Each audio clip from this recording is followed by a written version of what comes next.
ఆరోగ్యానికి మేలు చేసే తోటకూర ఎలా తయారు చేసుకోవాలో చూద్దాం. ముందుగా ప్యాన్లో ఎండుమిరపకాయలు, జీలకర్ర, ఆవాలు, పచ్చిశనగపప్పు, దంచిన వెల్లుల్లి, ఉల్లిపాయలు వేసి వేయించుకోవాలి.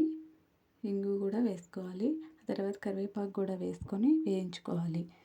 ఇవన్నీ బాగా వేగిన తర్వాత అప్పుడు కట్ చేసి పెట్టుకున్న తోటకూరను వేసి బాగా మగ్గించుకోవాలి.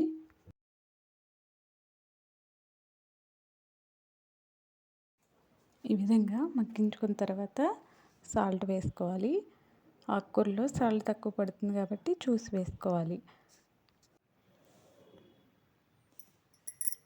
ఆ తర్వాత 5 మినిట్స్ మగ్గిన తర్వాత కారం వేసుకొని మూత పెట్టుకొని 10 మినిట్స్ మగ్గించుకుంటే సరిపోతుంది. అంతే అండి, తోటకూర ఫ్రై తయారవుతుంది.